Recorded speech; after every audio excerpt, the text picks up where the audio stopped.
It started with a text. Just one line. No punctuation. No emotion. No explanation. I'm going with him. That was it. No, sorry. No, we need to talk. Just those 4 words, like I was a hotel she'd checked out of early. I reread it 8 times. She didn't even say his name. Just him, like I was supposed to know. But of course I knew. Her family made sure I knew. They'd been planting the seed for months. Little remarks at every dinner. Colin's parents have connections, you know. Colin got promoted again. Impressive at his age. Colin's taking his parents to Paris. Isn't that sweet? Meanwhile, I was scraping by trying to launch my own tech startup out of a shared workspace with flickering lights and a vending machine that ate my dollars. But I was building something real. Something I believed in. Something we were supposed to believe in together. But her family didn't want belief. They wanted proof, the kind that comes with cufflinks and credit scores. I sat there staring at the message while the kettle screamed behind me. I'd been making tea for both of us. Her favorite chamomile. The one I always bought in bulk because she said it helped her sleep after long days. I stood there holding 2 mugs. One slowly cooling. The other suddenly pointless. She didn't even come home to pack. She left while I was at a vendor pitch. Took her coats, her charger, her fake fiddle leaf fig, and the vintage camera I gave her last Christmas. She left the framed photo of us from Coney Island, though.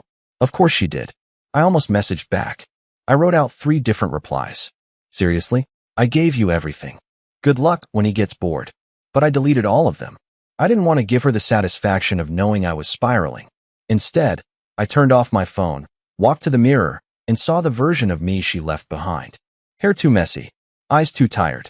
A t-shirt with her foundation still on the shoulder. I looked like someone who lost. I felt like someone who lost. For 2 days, I didn't speak to anyone. My friend Mal called 9 times. I didn't answer. My landlord knocked about rent. I ignored it. The app one was developing? I let a bug go live that crashed half the back end. I didn't care. But on day 3, something shifted. I woke up, still on the couch, and saw her mug sitting in the sink. The same one that said, "Let the world burn. I'm having tea." I stared at it for a full minute. Then I grabbed a marker and scratched out the word tea. Wrote revenge instead. That's when I knew. I wasn't going to beg her back. I wasn't going to prove anything to her parents. I was going to win, not just move on. I was going to thrive. And she was going to watch. I didn't hear from her for weeks after that one-line breakup. Not a call. Not a crumb. Just silence, like I never existed. Her social media, though, that told me everything. Within days, she'd switched her profile picture to one of her and him at a ski lodge. Matching white coats. Matching fake smiles. He was the kind of guy who wore sunglasses at night. Probably because his ego blocked the moonlight. And the captions? Grateful for new beginnings. New beginnings? I was still choking on the ending. People started messaging me. Mutual friends. Some even had the nerve to ask if I was okay. As if I'd just been gently let down, not kicked to the curb like last week's leftovers. One of them, Drew, sent me a photo she posted on her story. Colin. Yeah, that's his name. Of course it's Colin. Buying her a brand new car. Not a pre-owned Civic. A fully loaded, straight-off-the-lot luxury SUV. With a ribbon. A freaking ribbon. I stared at that picture for hours. Not because I missed her, but because I couldn't stop thinking how easy it was for her to trade everything we had for leather seats and lane assist. We struggled together. We made sacrifices. She was there in the early days when I couldn't afford takeout, when I borrowed money from my cousin to buy a new laptop charger. She knew the blood I poured into building my startup. She saw me pull 3 all-nighters in a row. She held my hand when my first investor ghosted. She told me I was destined for something big. But I guess destiny loses its charm when someone else already has the big house. I was the struggle story. Colin was the success shortcut. And the thing that hurt most? She'd once told me that she didn't care about money, that her family's obsession with image made her sick. She claimed she wanted something real. I was real. I was too real. So real, in fact, that when life got uncomfortable, she ran back to the comfort of being chosen, of being approved by her parents again. I kept thinking, maybe I should confront her. Maybe I should show up to one of their fancy dinners and say, "Hey, remember me? The guy you used to believe in before the stock options?" But I didn't. Instead, I buried myself in my work. Not because I was strong, but because I had nothing else. It wasn't glamorous. It was brutal. I slept on the couch most nights. My fridge was empty except for expired hummus and flat soda. I ignored texts. I skipped birthdays. My life became a loop. Wake up, stare at the screen, code, fix bugs, collapse. Repeat. But something weird happened in the quiet. My app started gaining users. Then a journalist wrote a small piece about it. Then a TikTok influencer made a video. And just like that, people were talking about it. Funding offers started trickling in. Then pouring. I didn't tell anyone at first. Not even my closest friends. I wanted to keep it mine. Pure. Because unlike her, I wasn't doing this for applause. I was doing it because I'd been dismissed, rejected, measured, and found lacking.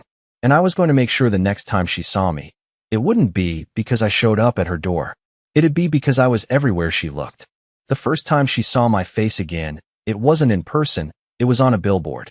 Dead center in her part of town, too. I didn't put it there to spite her. It just happened. My company got its first major funding round, 7 figures. And the ad agency handling the campaign picked the location without me even realizing it. Poetic, right? The same road her parents used to drive me down with condescending small talk now had my name towering above traffic. I didn't post about it. Didn't gloat. But she saw it. Oh, she definitely saw it. I knew because a week later, she unblocked me. Then came the likes on my old posts. The subtle breadcrumb trail. The final cherry on top. A message at 1:14 in the morning. Just one word. Congrats. I didn't reply. Not because I didn't have anything to say, but because I had everything to say, and none of it was worth giving her anymore. I'd spent months believing I was the broken one. That maybe she was right to leave. That maybe loving someone who was building from the ground up was too much to ask. But now I was getting emails from people I used to beg for meetings with. I was hiring staff. I had a real office. I even got my first business credit card, with my name on it, embossed in silver. But I wasn't just rebuilding myself. Something else had changed too. I met someone. Her name's Emery, and she's nothing like Nadine. She doesn't care that I don't wear suits. She doesn't treat ambition like it's a currency to spend on approval. She listens, not because she's trying to find weaknesses in what I say, but because she actually cares. We met at a networking event I almost skipped. I was tired, hadn't shaved, wore the same sneakers I'd had for 4 years, but she still found me interesting. Not my pitch, not my product, me. And just as things with Emery started feeling real, Nadine messaged again. This time it was longer. I don't know if this is weird, but I drove by your billboard the other day. You look happy. Really happy. I'm glad you're doing well. You always deserved more than people gave you credit for. I didn't know what to do with that. It felt too late. Too rehearsed. Like she saw the boat sailing and wanted to swim after it just to say she tried. But I was done being her backup plan. I wasn't the emotional trampoline she could bounce on when her golden boy boyfriend got busy playing executive. And speaking of Colin, yeah, he didn't exactly age well in this whole story. Mutual friends started whispering. Apparently, he'd been working late a lot. Nadine wasn't posting photos anymore. Then someone told me she moved out of his condo. Rumor was his parents didn't like her attitude. Her attitude. Ironic, huh? But I didn't celebrate. I didn't even feel vindicated. I felt empty. Because when someone throws you away like garbage, and you rise from it, there's this hollow space where the revenge fantasy used to live. You realize nothing you build will undo what they did. It just proves you never needed them to begin with. Still, I wasn't stupid. I knew this wasn't the last time I'd hear from her. Because when people leave you for something shinier, they don't expect the thing they left to outshine them. It was a rainy Tuesday, the kind of day where the sky looks like it gave up halfway through the morning. I was at the office, finalizing a major partnership deal, when the receptionist buzzed in with a confused voice. She says she knows you. She's not on the calendar, but she won't leave. I knew before she even said her name. My stomach turned to ice. I walked out into the lobby, and there she was. Nadine. Standing there in a beige coat that probably cost more than my first year of rent. Hair perfect, face unreadable. But she wasn't glowing like she used to. Something in her eyes looked off. Hello. She tried to smile. Wow. This place is huge. I didn't answer. I just stared. She was the same person who'd left me via text, who vanished into luxury and reappeared only when my name started showing up in magazines. And now she was here, uninvited, like no time had passed. I was in the area, she said, trying to keep her voice casual. Just wanted to see how you're doing. It was such a lie, I didn't even flinch. She wasn't here by accident. She planned this. The timing wasn't lost on me. 2 weeks after news leaked about my company's upcoming expansion. A press photo of me and a Fortune 100 exec had just gone semi-viral. Suddenly, I was visible. Suddenly, I mattered again, to her. I led her into a small meeting room, out of sight from my staff. The last thing I needed was gossip flying around. She sat across from me like we were on a first date again. But I didn't lean in. I didn't ask how she'd been. I just waited. I made mistakes, she finally said. I didn't realize how much pressure my parents put on me. I thought Colin was the right move. It felt safe. But it was all fake. I stayed silent. Part of me wanted to explode, to remind her she didn't just leave. She humiliated me. She let her parents talk about me like I was some phase she needed to outgrow, and she didn't defend me once. She treated our 4 years like a warm-up round before her real life started. And now that her fantasy crumbled? Now she remembered the guy with no money and too many dreams? She kept talking. Said she missed the way we used to laugh, and how she still had the ugly candle I made for her that smelled like burnt cinnamon. She asked if I was seeing anyone. I wanted to lie, wanted to say no, to see that flicker of hope cross her face, just to rip it away. But I didn't. I told her the truth. Yeah, I said. Her name's Emery. She's kind. Real. Nadine looked down. And that's when I realized. She had come expecting a door. Instead, she found a wall. Do you hate me? She asked quietly. I didn't answer right away. Because the truth was more complicated than yes or no. I didn't hate her. I pitied her. Because she had everything, and it still wasn't enough. Because she walked away from a man who would have given her the world, for a man who just rented his. I don't hate you, I said. But I'm done letting you take space in a life you didn't believe in. Her lips trembled. She nodded like she expected that, like it hurt anyway. She left without asking for anything more. No hug. No number. No, maybe one day. Just a quiet exit and a final glance. Like she was trying to memorize a room she'd never be allowed in again. And I sat there for a long time, staring at the door after it closed. Because that was the first time I truly felt like I'd won. Not out of revenge, not out of ego, but because I didn't need her anymore. Not even a little. The days after she showed up were strangely quiet. Not a single follow-up text. No cryptic posts.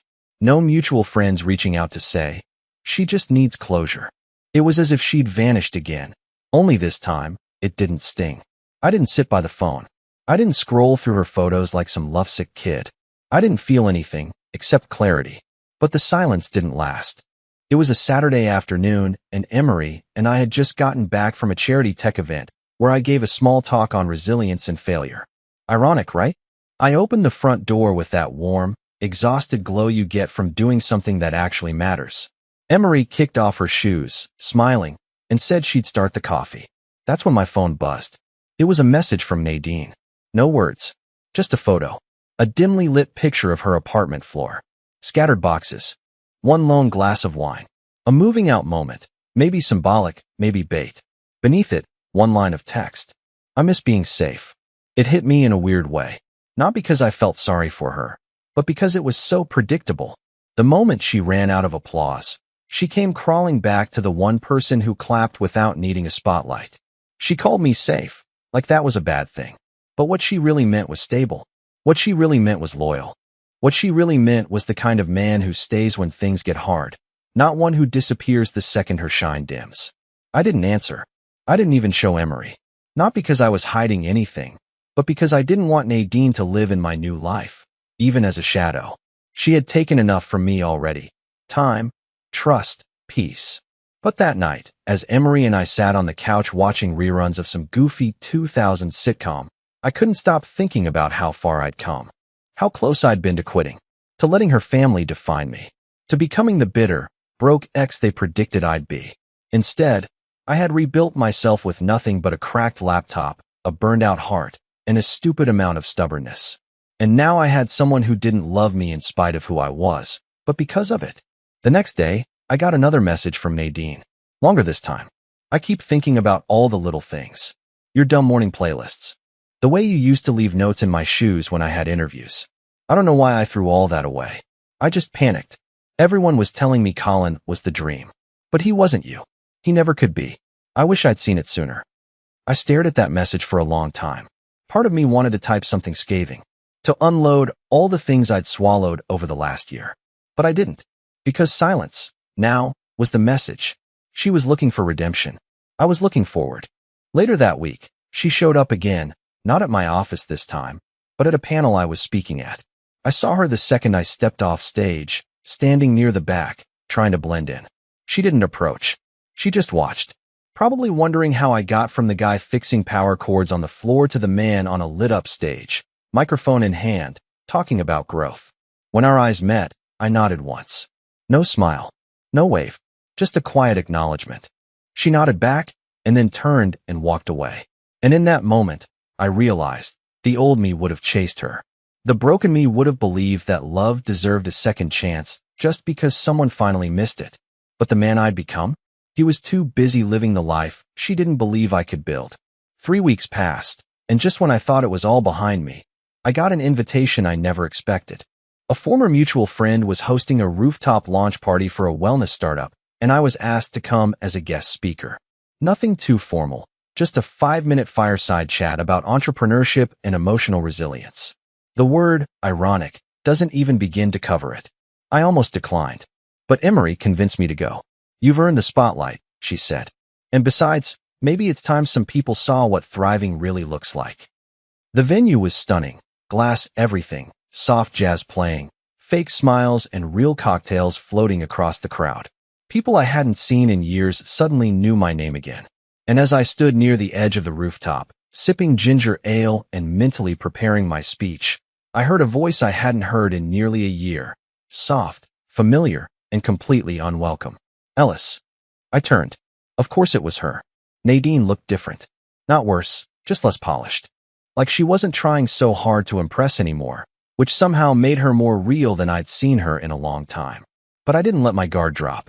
I wasn't about to rewrite history because of nostalgia. I didn't think I'd run into you here, she said. A lie, clearly.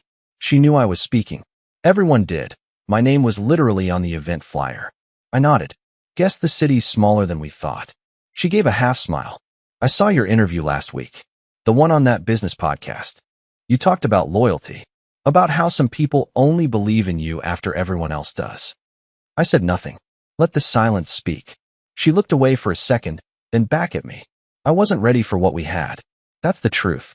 I thought I needed someone with power, but I needed someone with heart. You had both. I didn't see it until it was gone. And there it was. The confession. The scene she probably rehearsed in her head 100 times, waiting for the moment I'd soften, offer a drink, maybe suggest we catch up. The old me might have done exactly that. Might have cracked the door open just enough for her to sneak back in. But while she was looking back, I'd spent every day moving forward. I'm glad you figured that out, I finally said. But you figured it out for you, not for us. And there's nothing left to salvage. She blinked a few times, caught off guard by how calm I was. How steady, as if she'd expected me to be bitter, or wounded, or quietly waiting for her to say she made a mistake. But I wasn't that man anymore. And then, as if scripted by karma itself, Emery appeared. She walked up, linked her arm with mine, and gave Nadine the warm, confident smile of someone who had nothing to prove. I didn't have to introduce her. Nadine knew exactly who she was. Emery asked if I was ready to go over my notes. I said yes. Nadine stepped back, eyes flickering with something between regret and resignation. It was good seeing you, she said. I nodded once. Take care of yourself. She lingered for a second longer, then turned and disappeared into the crowd, like just another face in a sea of people trying to matter. And as Emery and I walked toward the stage together, I realized the most powerful thing I'd ever done wasn't proving her wrong. It was proving myself right. A week after that rooftop encounter, I got a letter. Not an email, not a text. An actual handwritten letter, stuffed into a fancy envelope with my name scrawled in slanted cursive that I hadn't seen since she used to leave sticky notes on my bathroom mirror. Inside, it was 5 pages long, front and back. 5 pages of apologies, memories, explanations, deflections, and, of course, regret. She wrote about how she kept waiting for the spark with Colin, how she thought maybe stability would come later, how she felt like a visitor in her own life. She said she missed how I used to hum under my breath when I was focused, how I remembered her coffee order when she didn't, how I saw her before anyone else did. The part that stuck with me most was near the end. She wrote, I didn't realize I was breaking something real because I was chasing something shiny. That sentence sat in my chest for a long time. But the truth is, she hadn't broken something. She had abandoned it. And now she wanted to come back like it was just a pause. Like real life had an undo button. I didn't write back. I didn't burn the letter or post it online for sympathy. I just slid it into the back of a drawer, under a stack of old notebooks. Not because I wanted to keep it, but because I needed to remind myself how far I'd come from the version of me who would have seen that letter as hope. The crazy part? My life didn't explode after she left. It ignited. The business expanded into 3 cities. We got a government contract I thought was out of reach. I was mentoring young entrepreneurs who reminded me of me. Guys working from coffee shops and sleeping 3 hours a night because they believed in something no one else did. And Emery? She became more than just a partner. She was the person who celebrated my wins without asking for credit, who held me accountable when I doubted myself, who didn't care how big the stage was. She was always clapping the loudest, even when no one else was looking. One night, after a long day of back-to-back meetings, I told Emery the whole story. From the beginning. I didn't hold back. I told her about the text, the yacht photos, the letter, all of it. I thought she'd be hurt or annoyed, maybe even a little jealous. But she just smiled softly and said, "I'm not afraid of your past. I'm just grateful it made space for me." That's when I knew. That's when I realized that everything I thought I lost wasn't actually mine to begin with. I'd been holding on to an idea of love, something built on survival and hope, not trust and truth. What Nadine gave me in that final year wasn't love. It was a countdown to betrayal. And what I had now, it was peace. It was honesty. It was solid ground I didn't have to earn or beg for. She had her shot. She walked away. And no matter how many letters she wrote, or how many times she showed up in crowds, she couldn't rewrite the ending. Because the man she left behind didn't exist anymore. The last time I saw Nadine, it wasn't planned. I wasn't dressed to impress. No grand entrance, no crowd, no spotlight. Just a regular morning at a downtown cafe where I usually stopped before heading to the office. I was standing in line, half asleep, waiting for my usual black coffee when I heard a soft gasp behind me. I turned, and there she was. She looked smaller, not physically, but emotionally, like someone who'd carried too much regret for too long and was starting to crumble beneath it. She smiled, but it didn't reach her eyes. I gave her a polite nod. "You look good," she said, with a breathy awkwardness. "Busy. Important." "I'm just getting coffee," I replied, shrugging. "Not that important." She gave a nervous laugh. "I meant in life." I didn't say anything right away. I didn't need to. I think my silence made it clear that the life she once left behind was now miles beyond her reach. She asked if I had a minute to sit down.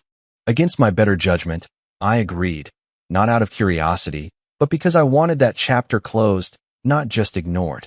We sat by the window.